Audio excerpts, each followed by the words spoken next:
Portanto, orareis assim: Pai, Painho, de todos, do maior, do menor, do que sabe, do que não sabe, daquele que tem os alinhavos de alguma compreensão e dos alienados de tudo. Ainda assim, Ele é Pai de todos. Pai nosso. E quando eu digo Painho nosso, eu estou dizendo nosso de verdade. O que muda completamente o meu olhar é a minha interpretação da humanidade. Me obriga a olhar para trás, a olhar em todas as direções. E a olhar para cima, porque Paulo vai dizer: Pai de toda a família de quem toma o nome, preste atenção, Paulo diz isso aos Efésios, de quem toma o nome toda a família, tanto na terra quanto nos céus, Pai dos anjos, dos principados e potestades, da grande nuvem de testemunha, da igreja dos primogênitos arrolados dos céus, dos trilhões e quaquilhões de criaturas que o Apocalipse nos descreve, números inumeráveis de gente dizendo: digno é o Cordeiro.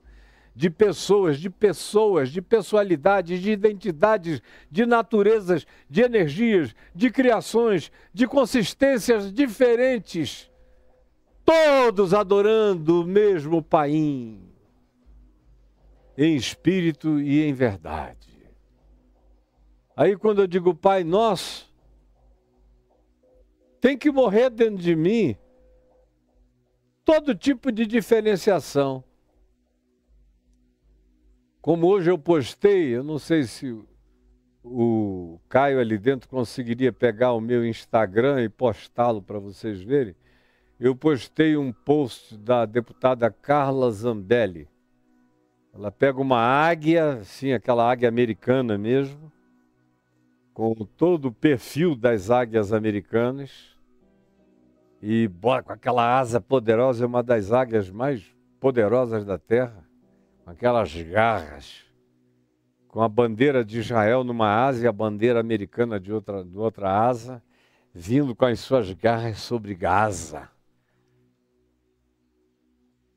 Porque o cristianismo acha que Deus é deles, é uma prerrogativa deles, é uma propriedade deles, é um Deus propriedade do cristianismo, especialmente americano. E que, mesmo rejeitado pelos judeus, dá uma predileção absolutamente superior e especial a quem quer que tenha nascido com DNA judaico. E eles nem sabem que, se é uma questão de DNA, os palestinos têm o mesmo DNA dos judeus, com a diferença só de mãe, mas o pai é o mesmo.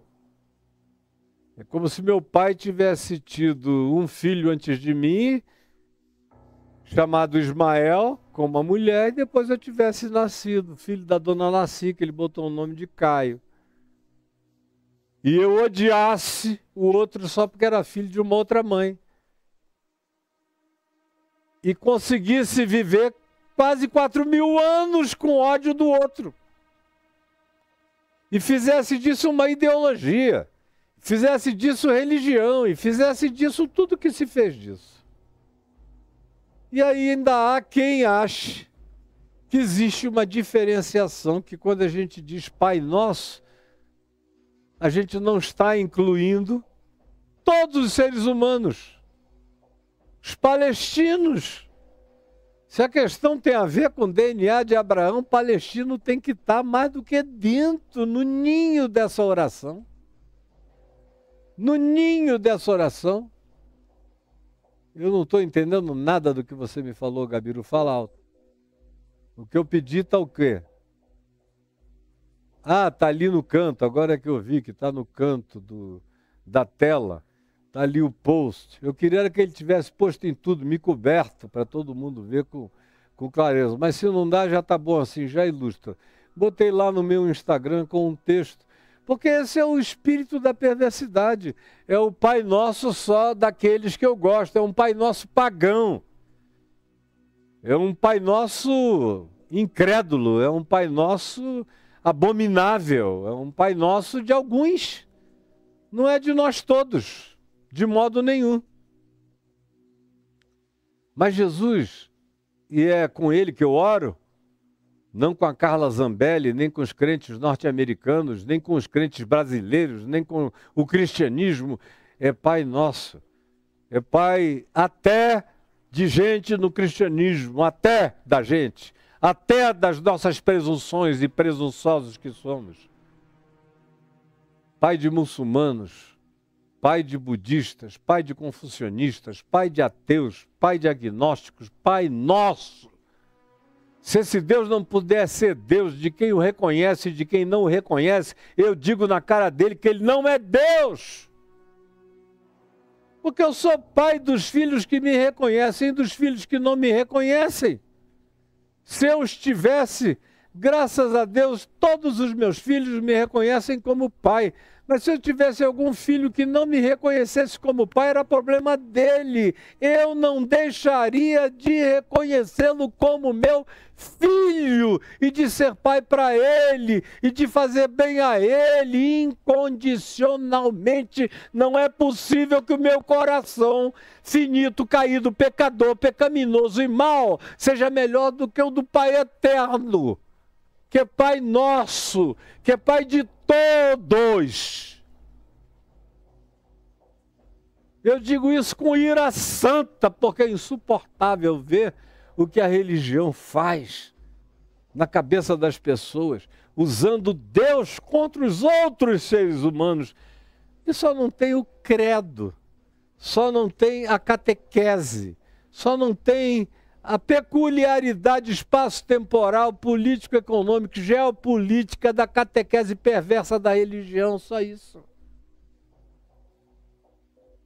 Mas o Pai é de todos, está em todos, age por meio de todos, é Deus de todos. Pai nosso, Abba nosso que estás nos céus. E quando eu digo isso, como eu falei, a minha mente muda na interpretação da existência. As geopolíticas ficam mínimas. Vocês ficam chocados comigo quando eu digo que eu não tenho um pingo de patriotismo dentro de mim, você entendeu? Esse negócio de matar pelo Brasil ou morrer pelo Brasil, eu nasci sem isso dentro de mim. Porque meu pai também nasceu sem isso dentro dele.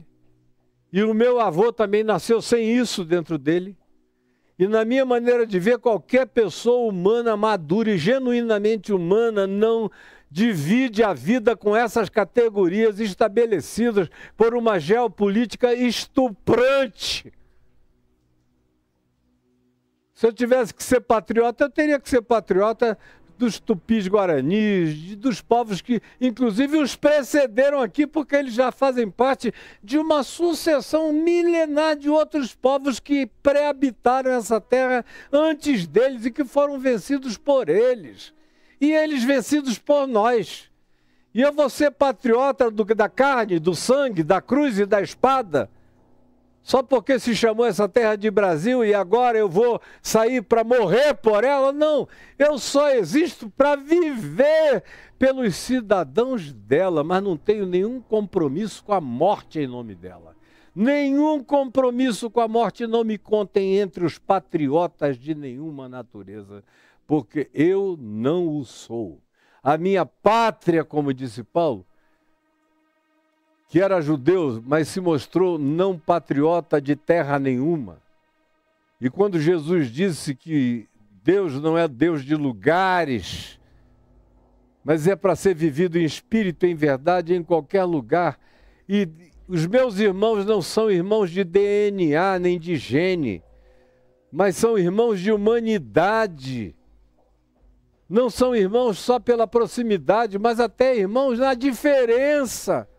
Irmãos, eventualmente até no antagonismo, são meus irmãos. E continuarão a ser, não é preciso que haja uniformidade nem homogeneidade, eles são, meus irmãos. Porque o Pai que nos criou é um só e é o mesmo, e é por causa do Pai único que eu faço parte de uma irmandade universal e transversal, transversica, trans e multidimensional. A minha igreja não está só aqui. A minha igreja está nos céus e está na terra. É a igreja daqueles que tomam o nome dele tanto na terra quanto no céu, para além das fronteiras de qualquer ambiente sociopolítico, religioso, especialmente o cristianismo. Ele está respondendo orações em todos os lugares da terra. Como ele mesmo disse nos profetas do Velho Testamento, como Jesus diz, como os apóstolos dizem, você só não quis ver porque foi enviserado, você se transformou besta. Tem alguém montando em você há muitos anos e você não enxerga nada que não lhe seja ordenado. Por isso é que a sua vida caiu nessa mediocrização espiritual horrorosa, tenebrosa. E é por isso que a palavra que eu digo em nome de Jesus se torna insuportável. Está dando coceira no teu ouvido, não está? Coçando para todo lado, esse herege, desgraçado, não sei o que e tal. Mas eu vou falar até você não suportar mais. Até você não aguentar mais. Tanto faz para mim. Não é a você que eu sirvo, nem é contigo que eu tenho qualquer compromisso. Eu tenho um compromisso que transcende ao teu prazer, ao teu desejo, ao teu capricho. É Pai Nosso. E quando eu entendo que o Pai é nosso, a minha interpretação política do mundo muda. A minha interpretação socioeconômica do mundo muda. A minha interpretação de compromisso, de vínculo humano, deixa de ser patriótico e passa a ser fraterno universal. Deixa de ser cultural e passa a ser transcultural. Deixa de ser exclusivo e passa a ser absolutamente inclusivo. Deixa de ser local e passa a ser translocalizável e transdimensional. Quando eu digo Pai Nosso, com consciência real, não como reza, mas com reflexão, ponderação, consciência, meditação, que me põe num caminho de transformação da minha mente, do meu entendimento, do meu olhar. Isso transforma, converte, altera, regenera, muda, recria, produz um regênesis em todo o meu ser. Fomenta a mente de Cristo em mim. Alimenta o pensar de Jesus e mimetiza o pensar de Jesus com a minha produção de pensamento pessoal, de modo que o meu pensamento pessoal vai sofrendo uma absorção pelo pensamento de Cristo Jesus. Porque para Jesus ele está orando a oração que ele orava. Ele está me ensinando a orar como ele via, como ele interpretava, como ele sentia, como ele praticava. Portanto, essa oração é a oração da mente de Cristo. Você quer ter a mente de Cristo? Aprenda a oração da mente de Cristo, do forjamento da mente de Jesus em mim. É isso que Paulo quer dizer quando ele diz que nós temos a mente de Cristo, só temos a mente de Cristo se aprendemos a ser esses macários, São os macários e só os macários, só os bem-aventurados ensinados por Jesus aqui em Mateus 5, é que conseguem fazer essa oração com consciência crescentemente dilatada. Do contrário, você vai ficar na sua reza evangélico, católico, cristão, até morrer na sua ignorância. E é de ignorância que você vai morrer. Pai nosso, Pai de todos. E aí, eu aconselharia uma leitura imediata da carta de Paulo aos Efésios, para você dilatar, para você tirar essa camisa de força dentro da qual você vive preso, para você destapar a sua boca emudecida pela repetição emburrecida da oração que nem Deus quer ouvir. Leia a carta de Paulo aos Efésios. Leia a Epístola aos Hebreus, para você ver como a gente deveria estar servindo a uma consciência espiritual infinitamente mais dilatada do que aquela que você assiste no melhor culto, que ainda é pobre, pobre de marré, marré, marré. Pai nosso, que estás nos céus. Nos céus. Estás nos céus não significa dizer que ele não está na terra. Significa dizer que a terra e a minha oração aqui na terra faz parte de uma dimensão. A terra faz parte de uma das dimensões celestiais. Eu estou aqui cercado de principados, de potestades, de mundos invisíveis. São mais os mundos invisíveis ao meu lado do que as visibilizações que você enxerga nesse jardim que me circunda.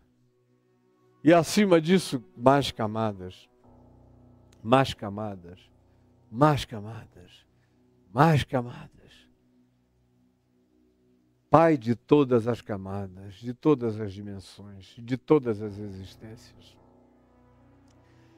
que atravessa todas as existências de todos os mundos paralelos ou superiores, são apenas designações da codificação limitada do meu português. Mas Ele é o Pai de todas as coisas, de todos os espíritos, que está acima de todo principado, potestade e poder, de toda civilização, de todo e qualquer objeto que apareça para cuja realidade a gente dá qualquer que seja o apelido da hora ou a designação do momento. É Pai de todas as existências. De tudo que você não compreende, Ele é o Pai de todas as coisas. E de tudo que você abomina, Ele é o Pai. E enxerga o que você não vai conseguir ver, porque você não consegue enxergar nem seus filhos. Não consegue enxergar nem seu pai direito, nem sua mãe, não consegue enxergar nem a você mesmo. Um dos maiores problemas que eu encontro o dia inteiro é um problema de autoimagem, porque o cara não consegue nem se ver, nem se enxergar, ou ele se enxerga para menos, ou ele é narcisista e se enxerga para mais. Mas ele mesmo, ele não sabe quem é. E se arroga a julgar, ou a teologizar, ou a filosofar. Vai conhecer primeiro as tuas pregas, ô hipócrita. Diria Jesus hoje em Mateus 23, vai conhecer primeiro as tuas pregas, ó hipócrita. Depois vai tirar o cisco do olho do teu irmão, seu mentiroso. Pai nosso, que estás nos céus. Eu já passei 1h e tanto do que eu iria falar e eu vou parar aqui agora. Mas amanhã eu volto com você. Aliás, amanhã não, amanhã é sexta-feira, não é? É sábado. Eu estou perdidaço aqui com esse dia de finados na quinta. Mas eu vou continuar com você na terça-feira que vem. Pegue o que eu disse hoje, mande, compartilhe, divulga, espalhe com todos os seus amigos, os que gostam e os que detestam. Mas não se envergonhe do Evangelho. O que você ouviu hoje aqui é Evangelho. Para você, para os seus amigos religiosos, pode até ser uma heresia. Mas para milhões de conhecidos seus que não te aguentam e não aguentam, o ambiente da tua religiosidade, para eles, é uma libertação. É uma salvação. É um uau. É um eureka, como aleluia, glória a Deus, até que enfim achei alguma coisa que faz sentido. Porque eu sei que tudo que eu digo faz sentido para todo mundo que quer sentido. Só não faz sentido para você que foge de sentidos e de significados que transcendem a burrice imediata da sua catequese e da sua doutrinação religiosa. Oh, paizinho, paizinho, paizinho, paizinho, paizinho de todos nós, dos que eu gosto, dos que eu não gosto,